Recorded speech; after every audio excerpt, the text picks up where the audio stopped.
अस्सलाम वालेकुम। लेयर मुर्गी जो आपको 98% से भी ज़्यादा पैदावार देती है, उसकी इस पैदावारी सलाहियत को मुस्तहकम रखना बहुत ज़रूरी है। किसी भी कारोबार में कामयाबी के लिए आपको इन क़वाइद व ज़वाबित पे सख्ती से अमल करना पड़ता है, जिनका वीडियो में जिक्र किया जाएगा। ये एक मुर्गी खाना का रिकॉर्ड है, जिसके तमाम पहलुओं को सीख कर आपने भी अपने काम में बेहतरी लानी है, चाहे आपके पास मुर्गियाँ कम हैं या ज़्यादा हैं। आज से ठीक 1 साल पहले आज ही की तारीख में 4 हाउसेज हैं। एक हाउस के अंदर 4500 चिकन्स, टोटल 18,000 लेयर मुर्गी।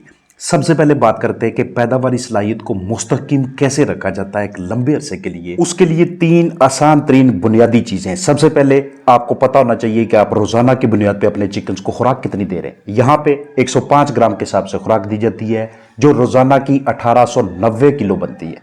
दूसरा, आपको पता होना चाहिए कि रोज़ाना आपके चिकन्स पानी कितना पीते हैं।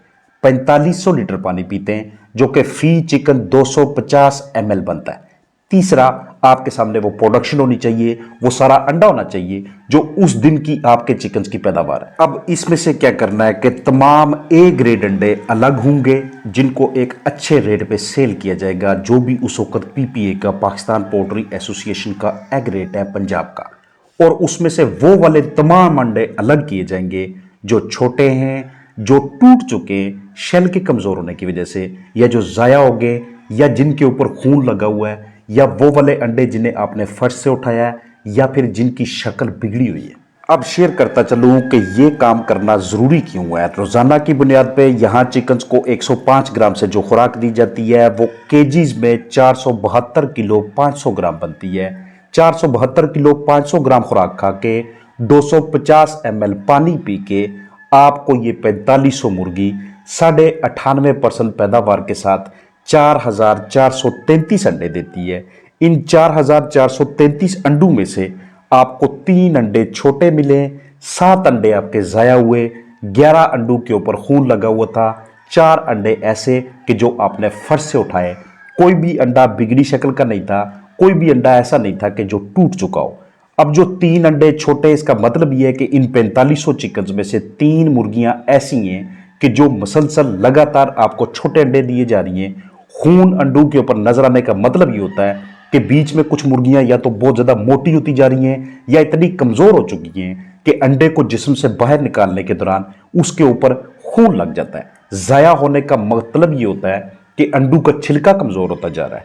फर्शी अंडे आपने 4 उठाए, इसका मतलब यह है कि 4 मुर्गियां ऐसी हैं कि जो आप खुड्डों के बजाय फर्श के ऊपर अंडा देने को तरजीह करती हैं।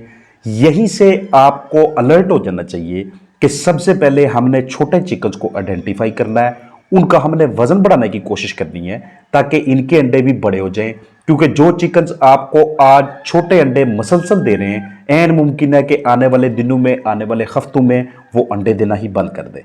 जो अंडे मसलसल ज़ाया होते जा रहे हैं, ऐन मुमकिन है कि आने वाले दिनों में उनका शेल बहुत ज़्यादा वीक होने की वजह से वो बॉडी के अंदर ही टूटना शुरू हो जाएं और आपकी मुर्गियां अमवात का शिकार होने लग जाए।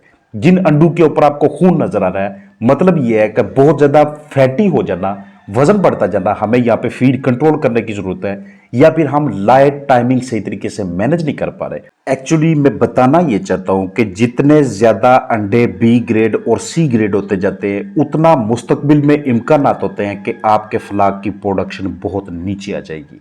इसलिए ये रिकॉर्ड रखना, इस तरह के अंडों को अलग करना, उन पे वर्किंग करना, अंडों की अशकाल के हिसाब से आपने हाउस के अंदर जाके बर्ड के ऊपर नजर मारनी है, उन्हें ऑब्जर्व करना है और उनको ठीक करने की कोशिश करनी है।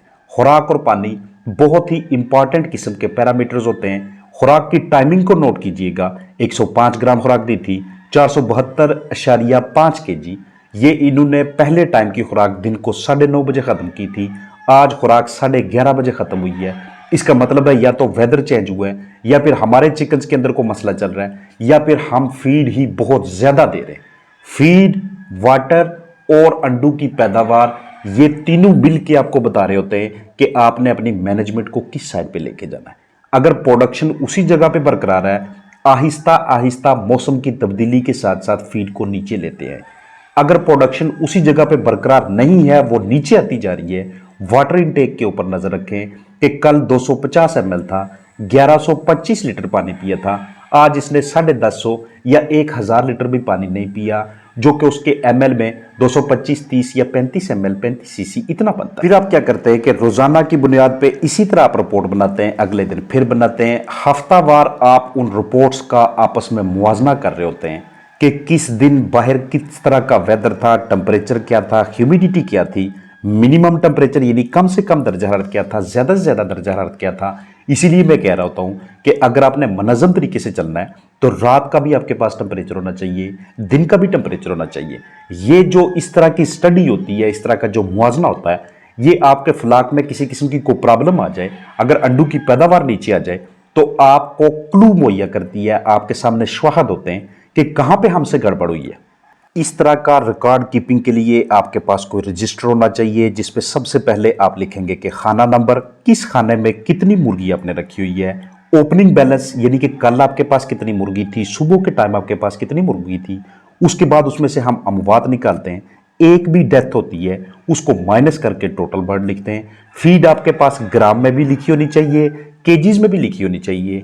फीड स्टॉक को अपने बेहतरीन तरीके से मैनेज करना है। वाटर, उसकी कैलकुलेशन आपके पास एमएल में भी होनी चाहिए और लीटर में भी होनी चाहिए। प्रोडक्शन ऐसे बिल्कुल ना कीजिएगा कि जितना भी अंडा आया उसको आप एक ट्रे में या पेटियों के अंदर इस तरह से डाल के उसे आगे तरसील करते जाएं।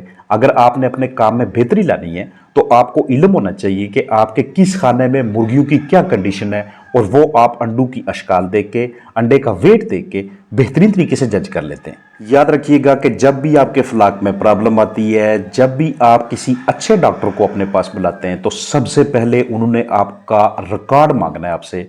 उस पे उसको वैक्सीन देखेंगे कि कहाँ पे कौन कौन सी वैक्सीन हुई, शुरू में फीड इनटेक कितना था जब मुर्गी अंडू पे आई, आहिस्ता आहिस्ता नवंबर, दिसंबर, जनवरी, फरवरी, मार्च में इनका फीड इनटेक कहाँ पे जाता गया, अमवात किस हिसाब से बढ़ती गई, किस हिसाब से कम होती गई, और अंडे के वजन पे खास नजर होगी, क्योंकि बहुत ज्यादा बढ़ता हुआ वजन या बहुत ज्यादा कम आता हुआ वजन भी आपके फ्लाक के लिए परेशानी का बायस है। इसको Aahista Aahista step by step बढ़ना चाहिए, और ये आपके कंट्रोल में होता है फीडिंग के जरिए, मैनेजमेंट के जरिए।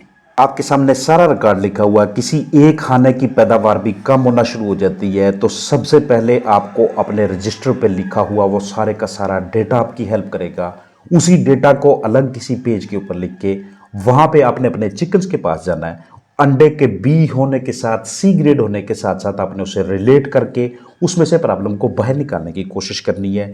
और एक भी बर्ड की वहां पे मोर्टेलिटी होती है तो जितना जल्दी हो सके उसका पोस्टमार्टम कीजिएगा, क्योंकि पोस्टमार्टम करना, डायसेक्शन करना जितना लेट होता जाता है उतना अंदर के जो ऑर्गन्स होते हैं, जो अज़ा होते हैं, वो खराब होना शुरू हो जाते हैं, और उतना आपका डायग्नोसिस, मर्ज की तशखीस करना मुश्किल हो जाता है, चाहे वो आप खुद हों या आपने बाहर से किसी डॉक्टर को बुलाया हो। कभी भी किसी भी कंडीशन में सही तरह से प्रेस्क्रिप्शन नहीं बनता, कोई नुस्खा नहीं बनता दवा का। इसलिए सबसे पहले हमें ट्रबल शूट करना आना चाहिए। हमें बतौर मालिक पता होना चाहिए कि किन चीज़ों को पकड़कर हम अपने फ्लाक की सेहत को ठीक कर सकते हैं, उनकी पैदावार को लंबे अरसे तक बरकरार रख सकते हैं। मुझे पूरी उम्मीद है कि इस वीडियो को देखने के बाद आप भी अपने फार्म पे इन छोटे मोटे मसाइल्स को ठीक कर लेंगे, जल्द से जल्द उनका हल निकाल लेंगे। अपना ख्याल रखिएगा। अस्सलाम वालेकुम वरहमतुल्लाहि वबरकातुहू।